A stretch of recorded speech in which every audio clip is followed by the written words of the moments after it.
shake it up sometimes, boys.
My fellow Americans, on Saturday, at my direction, the United States successfully concluded an airstrike in Kabul, Afghanistan that killed the emir of Al-Qaeda, Ayman Al Zawahiri.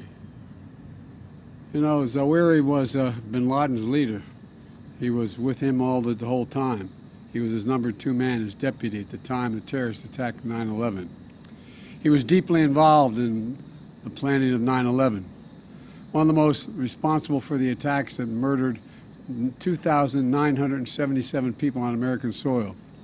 For decades, he was the mastermind behind attacks against Americans, including the bombing of the USS Cole in 2000, which killed 17 American sailors and wounded dozens more.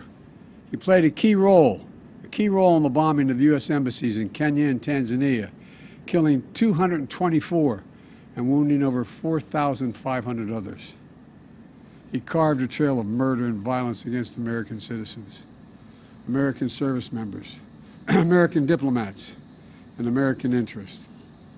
And since the United States delivered justice to bin Laden 11 years ago, Zawahiri has been a leader of Al-Qaeda, the leader. From hiding, he coordinated Al-Qaeda's branches and all around the world, including setting priorities for providing operational guidance that call for and inspired attacks against U.S. targets. He made videos, including in recent weeks, calling for his followers to attack the United States and our allies. Now, justice has been delivered, and this terrorist leader is no more. People around the world no longer need to fear the vicious and determined killer. The United States continues to demonstrate our resolve and our capacity to defend the American people against those who seek to do us harm. You know, we make it clear again tonight that no matter how long it takes, no matter where you hide, if you are a threat to our people, the United States will find you and take you out. After relentlessly seeking Zawahiri for years under Presidents Bush, Obama, and Trump, our intelligence community located Zawahiri earlier this year. He had moved to downtown Kabul to reunite with members of his immediate family. After carefully considering the clear and convincing evidence of his location, I authorized a precision strike that would remove him from the battlefield once and for all. This mission was carefully planned, rigorously minimized the risk of harm to other civilians. And 1 week ago, after being advised that the conditions were optimal, I gave the final approval to go get him.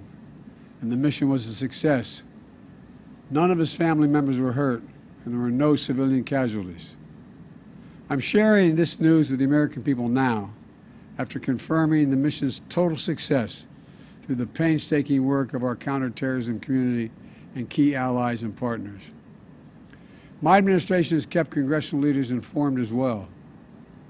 When I ended our military mission in Afghanistan almost a year ago, I made the decision that after 20 years of war, the United States no longer needed thousands of boots on the ground in Afghanistan to protect America from terrorists who seek to do us harm. And I made a promise to the American people that we continue to conduct effective counterterrorism operations in Afghanistan and beyond. We've done just that. In February, our forces conducted a daring mission in Syria that eliminated the emir of ISIS. Last month, we took out another key ISIS leader. Now we have eliminated the emir of Qaeda. He will never again allow Afghanistan to become a terrorist safe haven, because he is gone, and we're going to make sure that nothing else happens. You know, it can't be a launching pad against the United States. We're going to see to it that won't happen. This operation is a clear demonstration that we will, we can, and we'll always make good on the solemn pledge. My administration will continue to vigilantly monitor and address threats from Al-Qaeda, no matter where they emanate from. As Commander-in-Chief, it is my solemn responsibility to make America safe in a dangerous world. The United States did not seek this war against terror. It came to us, and we answered with the same principles and resolve that have shaped us for generation upon generation: to protect the innocent, defend liberty, and we keep the light of freedom burning, a beacon for the rest of the entire world, because this is a great and defining truth about our nation and our people. We do not break. We never give in. We never back down. Last year on September 11th, I once more paid my respect to Ground Zero in New York City, at that quiet field in Shanksville at the Pentagon, standing in the memorial at Ground Zero, seeing the names of those who died forever etched in bronze, is a powerful reminder of the sacred promise we made as a nation. We will never forget. The memorial also bears the quotation from Virgil: "No day shall erase you from the memory of time. No day shall erase you from the memory of time." So we continue to mourn every innocent life that was stolen on 9/11 and honor their memories.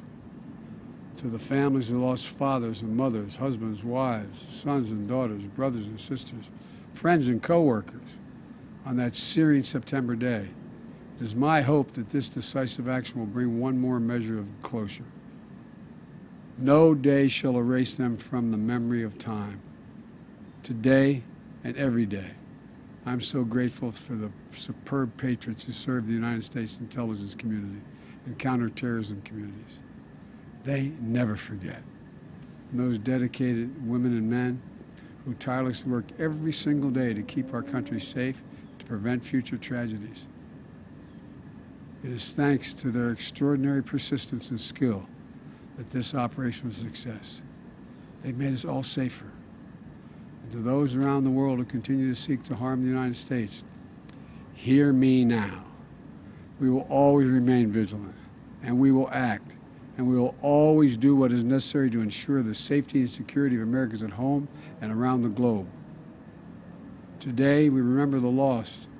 We commit ourselves to the safety of the living, and we pledge that we shall never waver from defending our nation and its people. Thank you all, and may God protect our troops and all those who serve in harm's way. We will never give up. Sir, you're clear.